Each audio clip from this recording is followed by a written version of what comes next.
بسم اللہ الرحمن الرحیم۔ عزیز طلباء و طالبات، السلام علیکم ورحمۃ اللہ وبرکاتہ۔ طلباء و طالبات، آج ہم اردو برائے جماعت 12ویں کے حصہ قواعد میں سے ایک اہم حصے کے بارے میں پڑھیں گے، بات چیت کریں گے۔ آپ سب لوگ جب ایک دوسرے سے گفتگو کر رہے ہوتے ہیں تو دوران گفتگو اپنے چہرے کے خد و خال کو، اپنے چہرے کے فیچرز کو ایسے استعمال کرتے ہیں کہ جس سے آپ بات کر رہے ہیں، گفتگو کر رہے ہیں، وہ آپ کے انداز بیان سے ہی سمجھ جاتا ہے کہ آپ کسی بات کی نفی کر رہے ہیں، کسی بات کی تائید کر رہے ہیں، آپ کچھ پوچھنا چاہ رہے ہیں، آپ کسی کو دعا دے رہے ہیں، یا کسی کی بات کو آپ اسپیسیفائی کر رہے ہیں، یا کسی بات کا تعلق دوسرے کی بات سے جوڑنا چاہ رہے ہیں۔ یہ ساری باتیں صرف اور صرف بندہ ایکسپریشن سے اندازہ کر لیتا ہے۔ تو چہرے کے خد و خال گفتگو کرتے وقت، بات چیت کرتے وقت چہرے کے فیچرز جو ہیں یہ اہم کردار ادا کرتے ہیں، جس سے ہمیں بات کرنے میں، دوسرے تک اپنا مقصد پہنچانے میں آسانی رہتی ہے۔ لیکن جب ہم اسی گفتگو کو لکھنے بیٹھتے ہیں تو پھر ہم چہرے کے خد و خال چونکہ جو عبارت پڑھ رہا ہوگا اس کے سامنے ہمارا چہرہ تو ہوتا نہیں ہے، ہم مختلف علامات سے، مختلف سمبل سے ان فیچرز کو، ان خد و خال کو ظاہر کرتے ہیں، تاکہ پڑھنے والا ان سمبلز کو دیکھ کر، ان علامات کو دیکھ کر سمجھ جائے کہ ہم بات یہاں پر ختم کر رہے ہیں، ہم یہاں پر کچھ پوچھنا چاہ رہے ہیں، ہم کسی کو دعا دے رہے ہیں، یا ہم کسی کی بات کو کیا کر رہے ہیں، کوٹ کر رہے ہیں۔ ان باتوں کو علامات کے ذریعے سامنے والا جس سے ہم بات چیت کر رہے ہیں وہ ہماری بات کا مقصد سمجھ جاتا ہے۔ انہی علامات کے بیان کو اردو زبان میں رموز اوقاف کا استعمال کہا جاتا ہے۔ آج ہم انہی رموز اوقاف کے بارے میں پڑھیں گے۔ میں امید کرتا ہوں اس لیکچر کے بعد آپ لوگ انشاءاللہ العزیز قابل ہو جائیں گے کہ آپ رموز اوقاف کو سمجھ سکیں گے کہ رموز اوقاف کیا ہوتی ہیں، ان کی اہمیت کیا ہے، ان کی تعریف کیا ہے، امپورٹنس اینڈ ڈیفینیشنز کے بارے میں آپ جان سکیں گے۔ رموز اوقاف جو کہ علامتوں سے ظاہر کیے جاتے ہیں، کوئی فلاں علامت کس وقت کس جگہ پر استعمال کی جاتی ہے، اس بارے میں بھی آپ پہچان کر لیں گے۔ آپ اس بات سے آگاہ ہو سکیں گے کہ علامات کا استعمال کب، کیسے اور کس طرح ہوتا ہے۔ اور رموز اوقاف کو انشاءاللہ العزیز سب سے بڑا فائدہ یہ ہوگا، جب آپ رموز اوقاف کو سمجھ لیں گے تو آپ رموز اوقاف کو سمجھنے کے بعد اپنی تحریروں میں ان کو عمدگی اور شائستگی سے استعمال کر سکیں گے۔ آج کے لیکچر کے اہم نکات درج ذیل ہیں۔ سب سے پہلے ہم رموز اوقاف کی تعریف پڑھیں گے۔ تعریف ہوگی، مختصراً تعارف ہوگا تاکہ آپ سمجھ سکیں۔ اقسام کے بارے میں ڈسکس کریں گے، رموز اوقاف کی اقسام کتنی ہوتی ہیں، یہ چند اقسام نیچے درج ذیل ہیں، ان کے بارے میں پڑھیں گے کہ رابطہ کیا ہوتا ہے، تفصیلیہ کیا ہوتا ہے، واوین کیا ہوتا ہے، ندایہ، فجایہ، سوالیہ، یہ سب چیزیں کیا کیا ہوتی ہیں، ان کے بارے میں آج ہم تفصیلاً گفتگو کریں گے۔ جی بیٹا، یاد رکھیے گا رموز جمع ہے رمز کی، جس کے معنی ہے ایما، اشارہ، کنایتاً کسی بات کو کر دینا، اشارہ یا ایما کے ہیں، صحیح ہے، کنایا کے ہیں، یعنی بات کو کچھ نہ کہنا، صرف اشارہ کر دینا، صحیح ہے۔ اوقاف جمع ہے وقف کی، جس کے معنی ہے ٹھہرنا یا کہیں ٹھہراؤ پیدا کر دینا۔ ہمارے یہاں بھی باقاعدہ وقف کرے جی یہاں پر ٹھہرے۔ آپ جب ٹریفک گاڑی ڈرائیو کر رہے ہوتے ہیں تو ڈرائیو کرتے ہوئے آپ نے دیکھا ہوگا سائنس بنے ہوتے ہیں آپ کے لیے کہ یہاں پر ذرا ٹھہریں، اسپیڈ یہاں پر اتنی ہونی چاہیے، یہاں پر پاپولیٹڈ ایریا ہے، یہاں پر تھوڑا رک جائیں۔ تو یہ سائنس جو ہوتے ہیں ٹریفک کے رموز اوقاف ہے۔ اردو زبان میں رموز اوقاف ایک الگ معنی میں استعمال ہوتے ہیں۔ تو یہ اوقاف کے لفظی مطلب اسٹاپ کرنا، ٹھہر جانا، رک جانا، ان کے میننگ میں ہے۔ تو اگر اس کی جامع تعریف کی جائے تو وہ یہی ہے، وہ علامات جو بات میں ٹھہراؤ پیدا کر کے مخاطب یعنی سیکنڈ پرسن، میں نے مخاطب کیا دیا، مخاطب یعنی سیکنڈ پرسن کو بات کا مقصد سمجھانے کے لیے استعمال ہوتی ہیں۔ ان علامات کا مقصد کیا ہوتا ہے؟ تاکہ مخاطب کو، اچھا یہ مخاطب ہوتا ہے، مخاطب کہیں گے تو بولنے والا ہو گیا، مخاطب یعنی سیکنڈ پرسن جس سے بات کی جا رہی ہے، مخاطب کو بات میں کوئی ابہام نہ رہے، جو کچھ پوچھ کے وہ سمجھ جائے کہ اس سے کچھ پوچھا جا رہا ہے یا اسے کوئی دعا دی جا رہی ہے۔ صحیح ہے، یہ رموز اوقاف کی جامع تعریف ہے جو میں نے یہاں پر لکھ دی ہے۔ جی بیٹا، جب ہم بات کرتے ہیں رموز اوقاف کے فوائد کی تو یاد رکھیے رموز اوقاف سے عبارت میں ٹھہراؤ پیدا ہوتا ہے، کہ ایسا نہیں ہے کہ آدمی ایک ہی سانس میں بات کرتا رہے، مسلسل بولتا رہے، بات سمجھ میں نہیں آئے، بلکہ رموز اوقاف عبارت میں ٹھہراؤ پیدا کرتے ہیں۔ اس سے ہمیں بات سننے والے کو ایک اندازہ ہو جاتا ہے کہ یہاں تک بات کا مقصد کیا تھا۔ دوسری بات، عبارت میں وقفہ بھی پیدا ہو جاتا ہے، کہ عبارت گیپنگ آ جاتی ہے، آپ ایک بات کو ختم کرتے ہیں دوسری بات شروع ہو جاتی ہے تو ایک اندازہ پتہ لگتا ہے، دو سینٹنسز کے درمیان تھوڑا سا گیپ جب آتا ہے تو آپ کو سمجھ آ جاتی ہے کہ ہاں یہاں پر نئی بات ہے، عبارت کا واضح مطلب سمجھ آ جاتا ہے، اس لیے بھی ہم رموز اوقاف کو استعمال کرتے ہیں کہ اس سے واضح مطلب ہمیں سمجھ آ جاتا ہے۔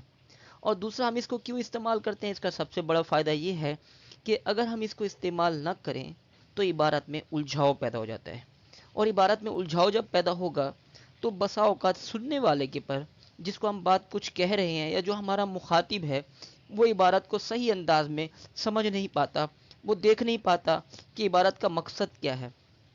تو عبارت میں اگر رموز اوقاف لکھے ہوں گے تو وہ عبارت کو سمجھ بھی پاتا ہے، سن بھی لیتا ہے، دیکھ بھی لیتا ہے۔ جو رموز اوقاف میں سے جو بھی علامت لکھی ہوئی ہے اس کو دیکھ کر ہی اندازہ کر لیتا ہے کہ یہاں پر مقصد کیا ہے، جو محرر ہے، لکھنے والا ہے، وہ ہمیں سمجھانا کیا چاہتا ہے۔ جی، پنکچویشن یعنی رموز اوقاف کی ہم پہلی علامت کو پڑھ رہے ہیں جس کا نام ہے رابطہ۔ رابطہ کی علامت کیا ہے؟ یہ دو نقطے جو آپ دیکھ رہے ہیں، یہ رابطہ کا لفظ ربط سے نکلا ہے۔ ربط کے معنی ہے تعلق۔ اس کا استعمال ہم مختلف مقامات پر کرتے ہیں، کچھ قسمیں اس کے استعمال کی یہاں پر درج ذیل ہیں۔ پہلی قسم، جب دو جملوں یا جملے کے دو حصوں کے درمیان ربط یا تعلق کو ظاہر کرنا ہو تب یہ علامت استعمال کی جاتی ہے۔ مثلا بقول شاعر، آدمی کو صاحب کردار ہونا چاہیے، یہ ہم نے ایک جملے کے ایک حصے کا تعلق دوسرے حصے سے جوڑنا تھا، اس تعلق کو ظاہر کرنے کے لیے ہم نے یہ علامت استعمال کر دی تاکہ پڑھنے والے کو بات واضح ہو جائے کہ ہاں یہ شاعر کی بات کو بیان کیا جا رہا ہے۔ مختصر مقولے یا کہاوت کو بیان کرنے کے لیے، یعنی کسی قول کو بیان کرنا ہو یا کسی کہاوت کو بیان کرنا ہو تو اس وقت بھی یہ استعمال کی جاتی ہے۔ مثال، سالک صاحب نے کیا خوب لکھا، تندرستی ہزار نعمت ہے۔ اب ذرا آپ یہاں پر دیکھیں گے، اگر میں آپ کو اسی طرح مثال کا لفظ نظر آ رہا ہے لکھا ہوا، بولڈ کیا ہوا ہے، مثال، آگے دو بھی جملے ان کو رہنے دیں، مثال کے بعد میں نے یہی رابطے کی علامت ڈال دی، تو یہ اوپر والا استعمال ظاہر کر رہا ہے کہ جملے کے دو حصے، مثال، یہ مثال ہے، اب اس مثال کون سی ہے، اس کا تعلق کیا، سینٹنس کا ایک حصہ ہو گیا مثال کے لفظ کا، دوسرا حصہ یہ پوری علامت ہو گئی، سالک صاحب نے کیا خوب کہا ہے کہ تندرستی ہزار نعمت ہے، یہ رابطے کو ظاہر کریے۔ لیکن آگے دیکھیں، سالک صاحب نے کیا خوب کہا، یہ سالک صاحب کا آگے قول بیان کیا جا رہا ہے، تندرستی ہزار نعمت ہے۔ تو میں اگر یہ کہوں، یہ جو لائن ہے پوری لائن، مثال کا لفظ بھی اگر ملا کے کہوں تو یہ اوپر والا جو حصہ ہے استعمال وہ بھی ظاہر کر رہا ہے، نیچے کسی کی کہاوت کو بھی بیان کر رہا ہے۔ تمہیدی جملے کے بعد، یعنی اگر ہم کسی چیز کی تمہید باندھ رہے ہیں، کسی چیز کی ابتدا کر رہے ہیں تو اس وقت بھی اس کو استعمال کیا جاتا ہے۔ آج میں اپنی بات کی ابتدا اس طرح کروں گا کہ آگے ہم نے آگے ہماری بات ہو جائے گی. دو ایسے جملوں کے درمیان جو ایک دوسرے کے اپوزٹ ہوں، ایک دوسرے کی ضد ہوں، تو وہاں پر بھی استعمال ہوتا ہے انسان چل سکتا ہے اڑ نہیں سکتا. تفصیل یا کولن ڈیش، یہ لفظ تفصیل سے نکلا ہے جس کے معنی تشریح کرنا. اس کو ہم عام طور پر درج ذیل کے میننگ میں بھی کہتے ہیں، درج ذیل بھی کہتے ہیں، کہ عام طور پر اکثر کہتے ہیں جی کتابیں درج ذیل ہیں، تو یہ علامت اس معنوں میں استعمال ہوتی ہے. کسی چیز کی تفصیل بیان کرنی ہو، ڈیٹیل بیان کرنی ہو، ایکسپلینیشن کرنی ہو، اس وقت یہ علامت استعمال ہو جاتی ہے. جیسے اقبال کی اہم کتب یہ ہیں، کون کون سی ہیں؟ یہ آ گئی صحیح، بانگ درا، بال جبریل، جاوید نامہ. مثلا میرا پروگرام یہ ہے کہ میں صبح 9 بجے گھر سے نکلوں گا، 10 بجے آپ کے پاس پہنچوں گا. اچھا یہ جو ہے علامت میں ایک بات ذہن میں رکھیے گا، علامت اوپر لکھنے کے بعد نیچے سینٹنس میں عبارت شروع کی جاتی ہے. یعنی ایک لائن کے آخر میں یہ علامت ڈال دی، اس کے انڈر لائن کا ہم نے انٹر کر کے اس کے نیچے یہ علامت لکھتے ہیں، اوپر ایک ہی لائن میں نہیں لکھی جاتی. صحیح ہے، جبکہ جیسے رابطہ میں کیا ہوتا ہے وہ ایک ہی لائن میں لکھ سکتے ہیں ہم. اب یہاں پر کیا ہے کہ میرا پروگرام یہ ہے، نیچے ہم نے پروگرام بیان کر دینا ہے. میں صبح 9 بجے گھر سے نکلوں گا، 10 بجے آپ کے پاس پہنچوں گا، اور 10:30 بجے ہم ایئرپورٹ کے لیے روانہ ہو جائیں گے. یہ تفصیلیہ کولن ڈیش، اسے ہم عام طور پر درج ذیل کے معنوں میں بھی لے لیتے ہیں، درج ذیل ہے. یہ اس وقت استعمال کی جاتی ہے علامت جب ہم نے کسی جگہ پر یہ لکھنا ہو کہ تفصیل یہ ہے، درج ذیل ہے. تو یہ ساری چیزیں علامت کسی بات کی ڈیٹیل یا ایکسپلینیشن کو ظاہر کرنے کے لیے کی جاتی ہے. واوین، انورٹڈ کاماز، جب ہم کسی کی بات کو ڈائریکٹ کوٹ بیان کرنا چاہ رہے ہیں، کسی کی بات کو ہو بہو ہم بیان کرنا چاہ رہے ہیں، ہم نے اپنی طرف سے کوئی ایڈیٹنگ نہیں کرنی، جیسا جس نے کہا ہم ویسا ہی کہہ رہے ہیں اسی کے الفاظ میں، تو یہ علامت استعمال کی جاتی ہے. انورٹڈ کاماز، مثلا کسی نے کیا خوب کہا ہے، خدا ان کی مدد کرتا ہے جو اپنی مدد آپ کرتے ہیں. یہ انورٹڈ کاماز پر زیادہ گفت و شنید کرنا آپ بہتر ہے، پڑھتے آئے ہیں شروع سے ہی. ڈائریکٹ کسی کی بات کو بیان کرنا ہو تو یہ اس وقت استعمال کیا جاتا ہے. سوالیہ، انٹیروگیٹو سائن، یہ انٹیروگیٹو سائن، انٹیروگیشن سائن، یہ کب استعمال ہوتا ہے؟ اس کو ہم عام طور پر اردو میں استفہامیہ بھی کہتے ہیں. استفہام کیا ہے؟ کسی چیز کے بارے میں پوچھنا، عربک ورڈ ہے، کسی چیز کے بارے میں پوچھنا یا سوال کرنا. تو یہ علامت آپ جانتے ہیں تب استعمال کی جاتی ہے جس وقت ہم نے کس سے کچھ پوچھنا ہو. مثلا تم کون ہو، یہ کہاں ہے، یہ ساری باتیں آپ کے علم میں ہونی چاہیے. تو واوین اور سوالیہ یہ دونوں ایسی علامات ہیں جو تقریباً آپ بچپن سے شروع کی کلاسز سے پڑھتے آتے ہیں، سنتے آتے ہیں. جہاں پر یہ علامت ہو سوالیہ کی تو آپ سمجھ جاتے ہیں یہ سوال کیا جا رہا ہے، یہ کسی بات کے بارے میں پوچھا جا رہا ہے. جی بیٹا، ابھی ہم جو پڑھ رہے ہیں وہ ہے ندایا اور فجایا. اچھا علامت دونوں کی ایک ہی ہے، فرق کیا ہے؟ ندا کے وقت یہ علامت استعمال ہو تو ندایا ہو جاتی ہے، فجا کے وقت یہ علامت ہو تو فجایا کہلا دیتی ہے. اب ندایا کیا ہے؟ ندایا ایسا جملہ جس میں ہم کسی کو پکار رہے ہیں، کسی کو آواز دے رہے ہیں، تو یہ علامت استعمال کی جاتی ہے، تو یہ ندایا کہلائے گی. علامت ایک ہی ہے، فرق کیا ہے کہ یہاں پر ہم کسی کو پکار رہے ہیں، کسی کو آواز دے رہے ہیں، تو یہ ندایا کہلائی. علی پہلے میری بات سنو پھر گھر جانا، اے خدا میری مدد فرما. تو یہ ندا ہو رہی ہے، پکار ہو رہی ہے، اس وجہ سے اس علامت کو ندایا کہا جاتا ہے. یہاں پر اب یہی علامت جب ہم استعمال کرتے ہیں اپنی فیلنگز کو ظاہر کرتے وقت، خوشی کے احساسات ہوں، غمی کے احساسات ایکسپریشنز ہوں، رنج ہو، دکھ ہو، تکلیف ہو، ان جذبات و احساسات کو استعمال کرتے وقت جب ہم یہ علامت استعمال کرتے ہیں تو یہ پھر فجایا کہلاتی ہے. اس علامت کو صرف استعمال کے لحاظ سے اس علامت کا نام تبدیل ہو جاتا ہے، ورنہ سائن سمبل دونوں کی ایک ہی رہتی ہے. جیسے ہم کہتے ہیں آہا آج موسم کتنا اچھا ہے، افسوس میں اپنے دوست کی مدد نہ کر سکا۔ تو یہ وہ جملے ہیں جن میں ہم احساسات کو ظاہر کر رہے ہیں، اوپر والے میں خوشی کا اظہار کر رہے ہیں، دیکھو یار موسم کتنا اچھا ہے، افسوس میں اپنے دوست کی مدد نہ کر سکا یار۔ تو یہ وہ جملے ہیں جس میں ہم خوشی اور غمی، جذبات، احساسات کو ظاہر کر رہے ہیں، یہ علامات استعمال ہو جاتی ہیں، استعمال کے لحاظ سے نام تبدیل ہو جاتا ہے۔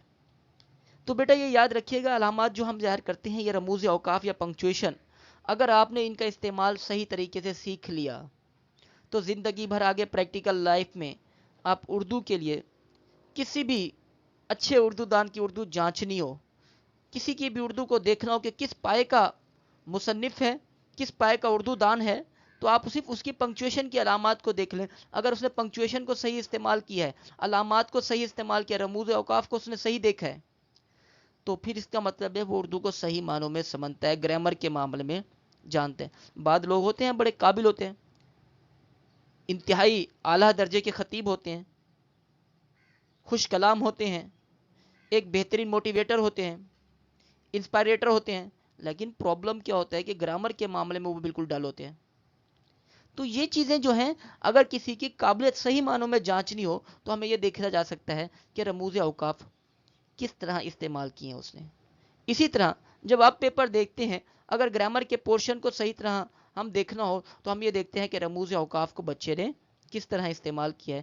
میری آپ سب سے التماس یہی ہے کہ آپ ان کو توجہ کر سے لکھیں، اچھے انداز میں بیان کریں، تاکہ آپ کو آگے کسی طرح کی پریکٹیکل لائف میں پریشانی یا تکلیف نہ ہو۔ جی بیٹا، آخر میں آپ سے اتنا کہنا چاہوں گا، یہ رموز اوقاف کی چند اقسام ہیں جو آپ نے پڑھی ہیں، تمام اقسام نہیں ہیں، کچھ اقسام ایسی ہیں جو رہ گئی ہیں، کچھ اقسام ایسی ہیں جو آپ فرسٹ ایئر میں بھی پڑھ چکے تھے۔ انشاءاللہ العزیز وقتاً فوقتاً اگلی کلاسز میں ہم رموز اوقاف کی باقی جو اقسام ہیں وہ بھی پڑھیں گے۔ یہاں پر چند قسمیں ہیں جو کہ ہم نے تحریراً آپ سب کو بتا دی، مقصد صرف اتنا ہے کہ ہم اپنی تحریر میں ان کا خیال کریں، استعمال کرتے وقت سوچیں کہ ہماری تحریر میں رموز اوقاف کی غلطی نہ ہو۔ یاد رکھیے تحریر کے لیے جہاں خط میں تحسین، صفائی اور ستھرائی ضروری ہے، وہاں رموز اوقاف کی پابندی بھی انتہائی ضروری ہے۔